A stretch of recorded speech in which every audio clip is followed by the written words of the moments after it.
Hello and welcome to another video for Midas Touch Toys, Games and Collectibles. And today, well, we're looking at something that's very old, very collectible, incredibly difficult to find, especially in this near mint condition.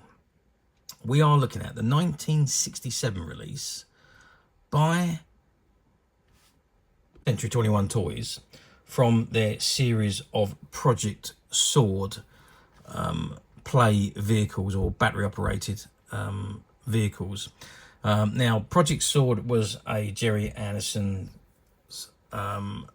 format of story. It never actually made the screen, but it was a prominent feature in all of the Century 21 and TV 21 comics. Now this is all part of the Century 21 organisation, which was a group of companies founded by Gerry Anderson way back in the early 1960s, and it was to expand on his television production company AP Films, which later became Century 21 Productions. So in addition to AP Films, the group included a property licensing company called AP Films Merchandising, and that was established in 1960 as an AP Films subsidiary, later named Century 21 Merchandising. There's a record label called Century 21 Records, and that was established in 1964, and there was a joint venture with Pi Records, producing soundtracks and tie-in audiobooks. There was a toy manufacturer, Century 21 Toys, established in 1966, which is what this one is from. And that was formed by Century 21 acquisitions of J. Rosenthal Toys. So originally J. Rosenthal Toys was a separate company, but Century 21 Toys actually bought them out. And of course they had a publishing company called Century 21 Publishing, or Century 21 Publications. And that was also established in 1966, and that was in partnership with City Magazines. And it created the comics titles TV Century 21 and Lady Penelope, among others. And it also published tie-in novels through Armada Books.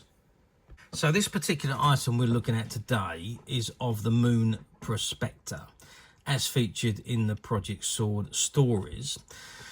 Well, I say as featured in the Project Sword stories. I'm not sure that it did, but they produced a toy line that would have been based on that comic strip stories.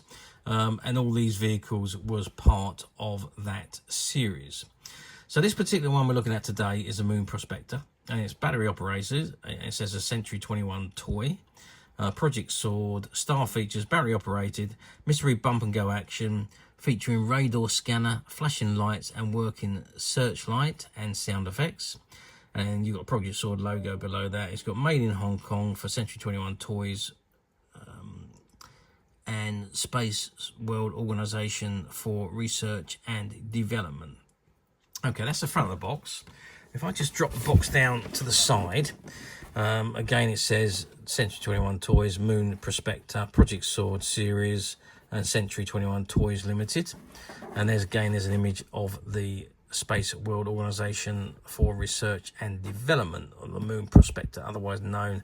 And there's the operating instructions. It goes forward and backwards with bump and go action.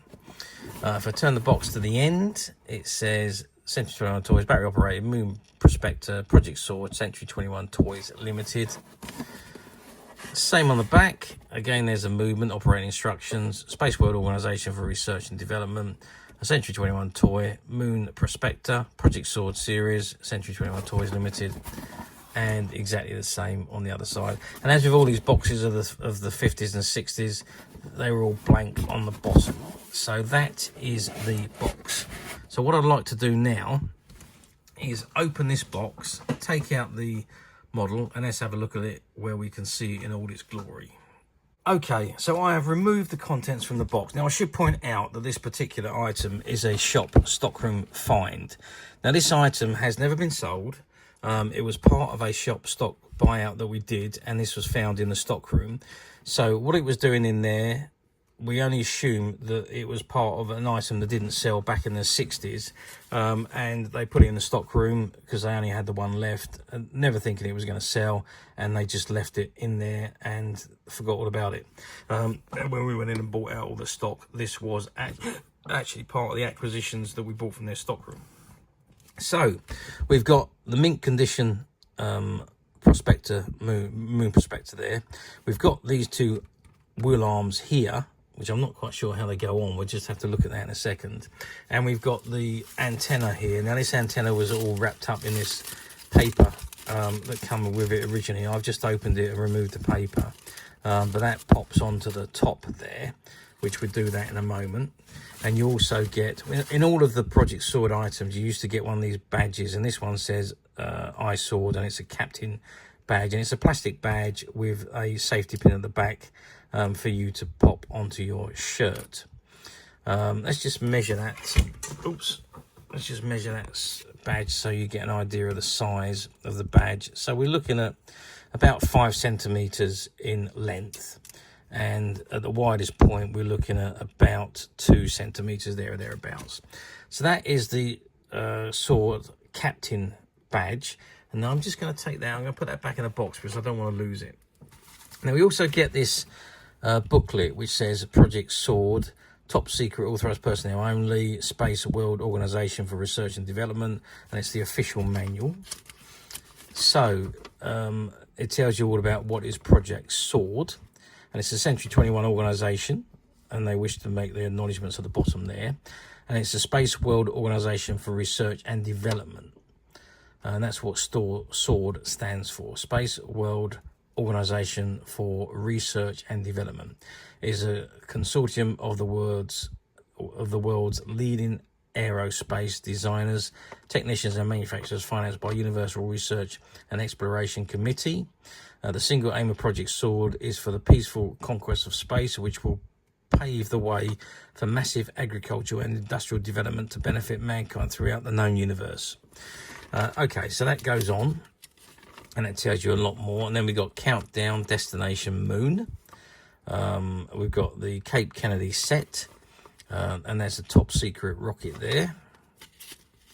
What else have we got? The Advance Party and the Probe Force flights, and there's the probes. Again, all this is on the top secret. The Advance Party and the Apollo Saturn rocket, which is what that is in those images there. The Section 5 is a main unit movement, and it's a nuclear ferry, and that's what that image is for. The Scramble Bug and the Moon Prospector. So there's the Scramble Bug and there's the Moon Prospector, and obviously which is what this one is. And you've also got the Moon Ranger, and you've got the Moon Bug, which are what these two are. Those of you that watch our videos regularly know that we have done some of these. You've got Space Gliders and the Dinosaur Glider, which are those two there. You've got the Moon Base and the Moon Base set there.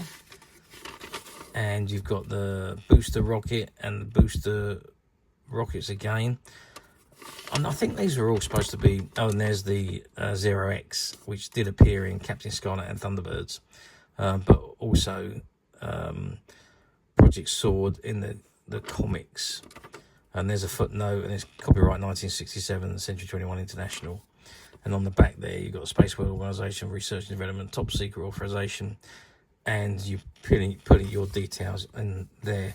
I don't know if a lot of those toys were actually supposed to be made by Century 21. I don't know whether they actually did. I know they made quite a few of them, and we have featured some of them already, and we've got a few more to feature.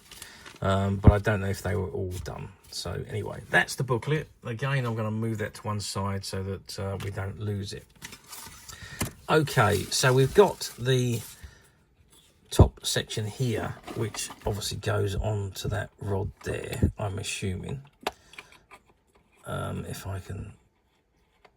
Right, okay, so it's a rubber piece there, and it goes onto that small rod, and there's a thicker rod below it, which you have to maneuver that onto. And I'm just going to have to do this off camera because I can't get my hand there with the camera down, so bear with me. So it turns out I was doing it wrong, but I have actually got it into position now, and it is sat on the top there. And then these arms, so I presume they just slot into the Prospector on either side there, like that, and so you've got the wheels there. Now I did when I was off camera, I did actually put some batteries in there. Now I've got some classic batteries which I found, which actually came in a pack with this set. Now I've opened the batteries and I've tested them, and they are still working, functioning with the power in them. So I don't know whether they were originally with this set or whether they've been popped into this set. I'm not 100% sure about that, but they do look very old batteries. But let's turn this on and see what happens. Oh, there we go. Okay, so it's moving and it's bump and go, but I'm on in a booth here, and it's going to be quite difficult for this thing to move properly. I might have to take it onto a wider floor and see how we get on. Yeah, I think let's do that. Okay, so I've moved it into an area where we've got a bit more space, and you can see it's moving around, rotating. It hasn't bumped into anything yet to see how it goes, but it's bumping. The lights are flashing. I know it's difficult to see because it's quite bright here, but it's going to bump into my little radiator there, and then it's moved on. And it's spinning, and it's going to bump into some boxes we got here. And there it goes, it's turning round and moving again. So it's a great little Prospector. I think these things are actually terrific, these toys. And with the lights flashing as well, it just looks very, very cool. Can you imagine back in the 60s, this must have been state-of-the-art development. So absolutely spot on. Okay. Okay, so we've seen how it works. Now, the only thing I'd say about these things back in the day, they were very, very noisy. But albeit great fun. And I'm guessing that noise was a big thing back in the day, where you had to have noise to really make things work very well. So the wheels, so they spin by themselves. So whatever surface you're on, they're going to turn. And if we turn it upside down, you can see you've got the bump and go. The arm's falling off there. I didn't push it in properly. You can see you've got the bump and go actions there, and the wheels that turn to make it go and bump. So that's the way it works. You've got the two batteries that slot in there. No battery cover.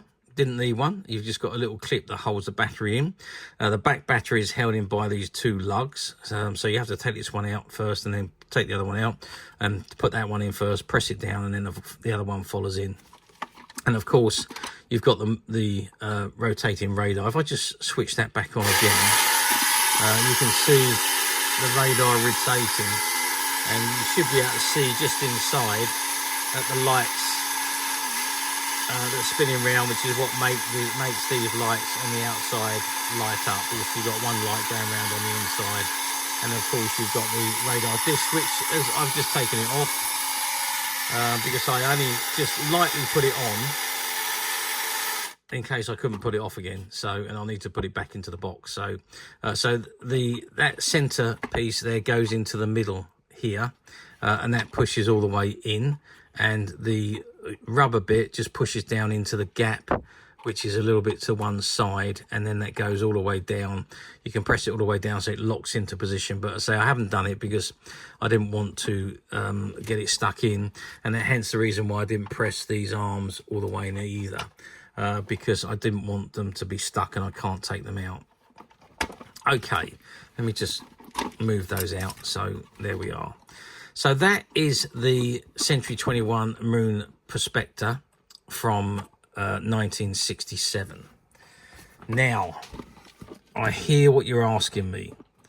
How well did these do back in the day? Well, obviously, Century 21 was a huge company.